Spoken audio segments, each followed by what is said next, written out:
हरियाली तीज करने वाली माताएं थोड़ा ध्यान से सुनना।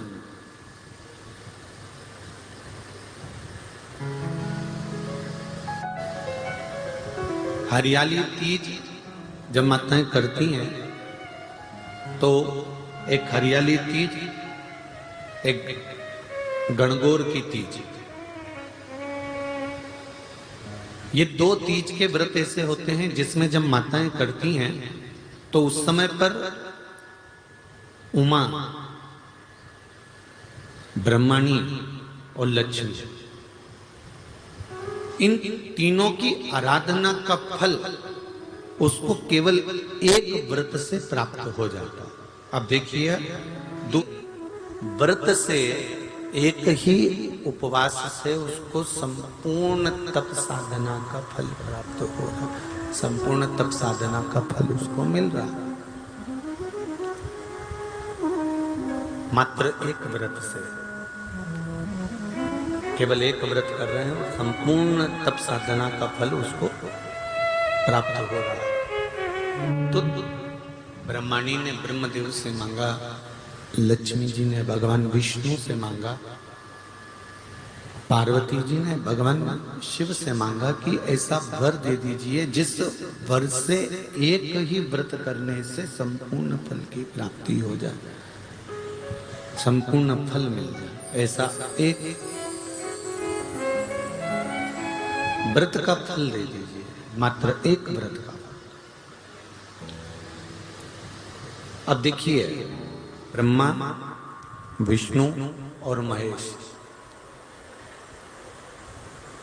इन तीनों की जो देवियां हैं, ब्रह्मणी, लक्ष्मी और पार्वती, थोड़ा ध्यान लगाकर सुनना।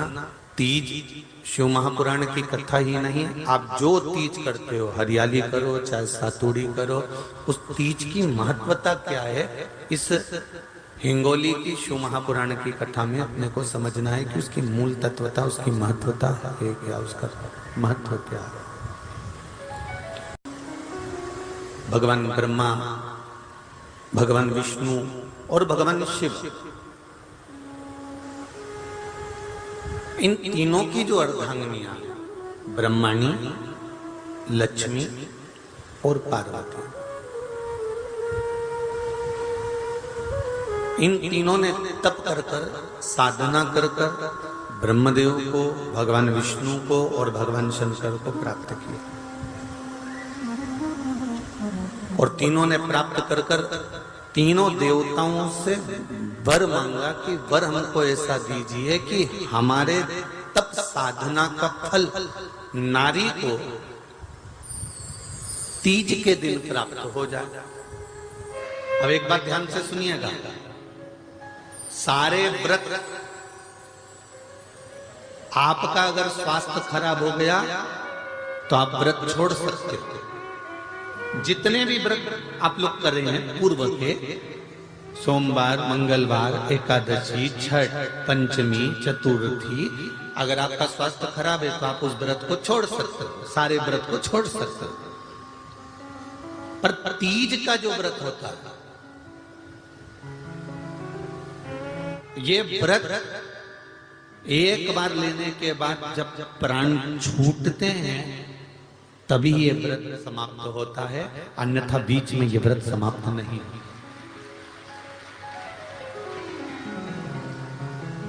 ये व्रत समाप्त होता ही नहीं। अगर शरीर से नहीं बनता कि अब हमारी अवस्था हो गई, अब शरीर से नहीं बन रहा है, तो भले एक पहर की पूजन कर कर, एक पहर का नियम धारण कर कर, एक पहर का स्मरण कर कर, एक पहर का पूजन व्रत धारण करो, और उसके बाद में भले आप थोड़ा सा जो भी आपको लेना है वो कर लो, पर इस व्रत को करना ही पड़ता है। इस व्रत का नियम ही यही है। एक बात और याद रखिए, श्रावण के महीने में सारे व्रत आते हैं, बहुत सुंदर सुंदर। छोटी तीज का व्रत भी अभी आ जाता है, बड़ी तीज का व्रत भी आ जाता है। ये 4 महीना जो व्रत आते हैं, इन व्रतों की मूलता क्यों कही गई है? ये सारे व्रत चतुर्मास के अंतर्गत ही आते हैं, इन व्रत को बाद में भी आ जाना चाहिए, पर नहीं, मूल जो व्रत हैं, पूजन है, अनुष्ठान है, देवी देवताओं के जो पूजन के भाव बताए, कोई चतुर्मास में बताए। इसका कारण क्या है? क्यों चतुर्मास के व्रत की महत्वता होती है? तो कहा इस चातुर्मास के अंतर्गत स्त्री नारी जो व्रत धारण करती है, हाथों में चूड़ा पहनना, पाँव में पायल पहनना, महावुर लगाना, मेहंदी लगाना, ये जितने छोटी तीज, बड़ी तीज और अन्य तीजों आएंगे, त्योहार आएंगे चतुर्मास में, माताएं हरतालिका तीज हुई, छोटी तीज, बड़ी तीज हुई, भादों के कोई व्रत हुए, अनुष्ठान हुए, छठ हुई, पूजन, जो भी माताएं पूजन करेंगी उसके अनुसार वो हाथों में, शरीर पर 16 श्रृंगार धारण करती हैं, बहुत सारे श्रृंगार धारण करती हैं, और श्रृंगार धारण करने के साथ साथ माताएं अखंड सौभाग्य की वस्तुएं भी इन 30 त्योहार पर दान करती हैं।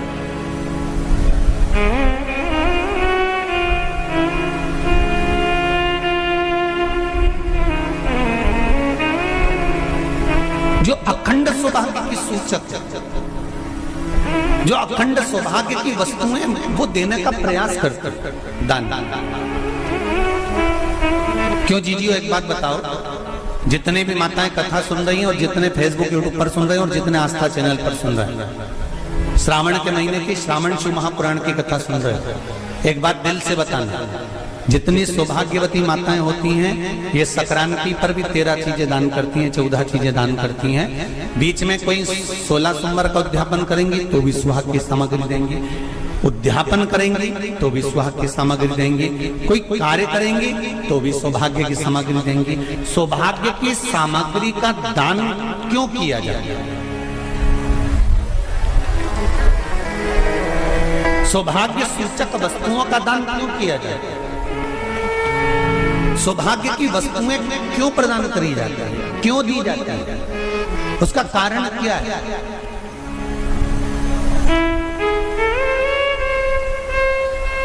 क्यों देते हैं? महाराज, भारत की भूमि की सौभाग्यवती माताओं का एक मन की अभिलाषा रहती है, भारत की भूमि की माताओं की एक अभिलाषा रहती है कि जब उसके प्राण छूटे तो अखंड सौभाग्य धारण करके पति के कंधे पर और पुत्र के कंधे पर शमशान पर।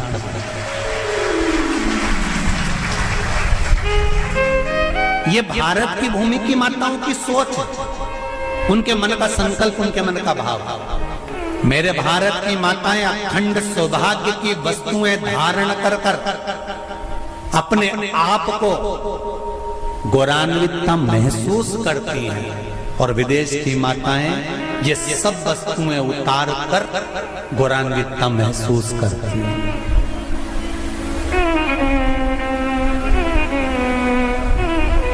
क्यों देते हैं चूड़ी का दान, क्यों देते हैं बिंदी का दान, क्यों देते हैं अखंड सौभाग्य का दान? किस महाराज?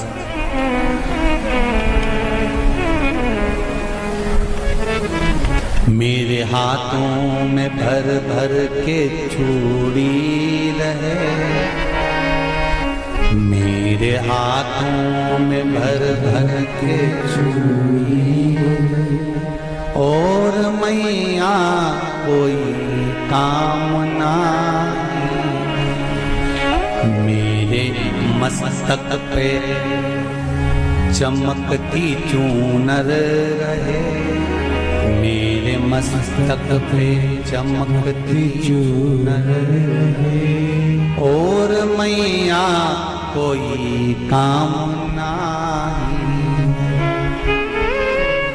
मेरी मांगों में भर भर के सिंदूर रहे, मेरी मांगों में भर भर के सिंदूर रहे, और मैया कोई कामना नहीं, मेरे पाँव में बिछुड़ी का जोड़ा रहे, एक बिछुड़ी नहीं, कितनी? 2, 3, 4, 5। एक एक पांव में जोड़े से बिछुड़ी होना चाहिए, केवल एक नहीं, सिंगल नहीं। वो तो आजकल का फैशन हो गया महाराज, जो केवल एक बिछुड़ी धारण कर लो उसी में फैशन दिखे। श्रावण की शिव महापुराण की कथा कहती है, जब बेटी को विदा करा जाता है और पहली बार बेटी के पांव में जब बिछुड़ी डाली जाती है तो वो बिछुड़ी भी अलग अलग नहीं होती, उस बिछुड़ी के जोड़ को चेन से एक दूसरे से बंधा हुआ होता। बोला सही है कि गलत? पाणी ग्रहण संस्कार किसी बेटी का होता है, उसके पांव में जब पहली बार बिछुड़ा पिनाया जाता है, बिछुड़ी पिनाई जाती है, तो वो बिछुड़ी भी एक दूसरे से बंधी हुई होती है, चेन से बंधी हुई होती है। उसको अलग अलग वाली बिछुड़ी शादी के मंडप में नहीं पिनाई जाती। क्यों? जैसे ये बिछुड़ी एक दूसरे से पांव में बंधी हुई है, तुम्हारी जिंदगी अंतिम श्वास तक ऐसी ही बंधी की बंधी रहे, यही बनना चाहिए। वो तो अब माताओं ने थोड़ा सा फैशन चेंज कर दिया, अब पांव में ज्यादा बिछुड़ी नहीं पहनती, गड़ती है, चुभती है, एक बिछुड़ी धारण महाराज। पर नहीं, बिछुड़ी भी दो हो, जोड़े से। हमारी माताएं, भारत की भूमि की जो माताएं हैं, ये चूड़ी भी हाथ में पहनती है तो जोड़े से पहनती है। बोलो जैसा सही है कि गलत है? एक अकेली चूड़ी माताएं हाथ में धारण नहीं करती हैं। अगर भारत की भूमि की संस्कारित माताएं हैं और भारत की भूमि की सभ्यता और संस्कृति को जानती है तो अकेली चूड़ी नहीं, जोड़े की चूड़ी पहनेगी, 2 चूड़ा डालेगी, 4 डालेगी, 12 डालेगी, पर सिंगल नहीं, अकेले। और सरल भाषा में समझ लो, हमारे यहाँ ठेले पर लेने जाओ तो जो केले अपन खाते हैं वो भी सिंगल नहीं देते, उसको भी जोड़े से दिया जाता है। 2 दूं की, 12 दूं की, आधी दर्जन दूं की, 1 दर्जन दूं। अब अंदाजा लगाइए, हमारे यहाँ देने का भी एक भाव है। श्रावण के महीने की शिव महापुराण की कथा, जिसका नाम है श्रावण शिव महापुराण की कथा, ये कहती है कि पार्वती जी ने और गंगा जी ने ये चतुर्मास में जितना सौभाग्य का दान दिया है, उनके बराबर दुनिया का कोई व्यक्ति इतना सौभाग्य का दान नहीं दे सकता जो माता गंगा और पार्वती दोनों दान दे रहे।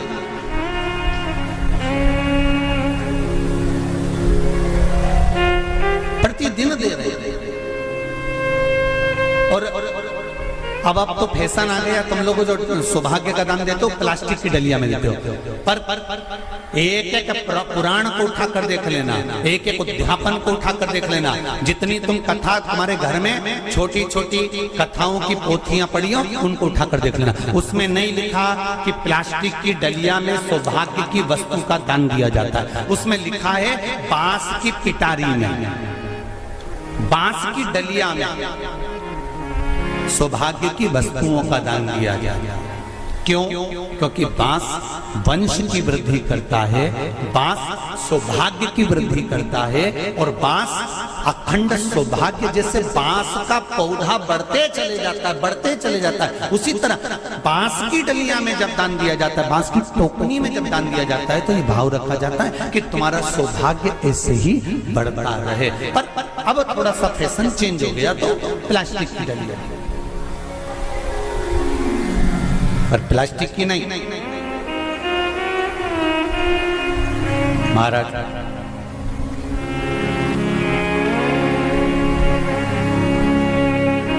शिव तत्व की ओर चलते, शंभु शरणे पड़ी मांगू घड़ी रे घड़ी, दुख काटो दया करी दर्शन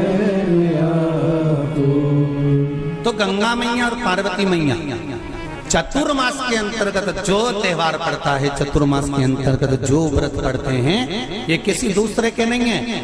तीज का व्रत माता पार्वती का, छठ का व्रत माता पार्वती का, चतुर्थी का व्रत माता पार्वती का, ये सारे व्रतों की शुरुआत गंगा और पार्वती ने अपने बल से।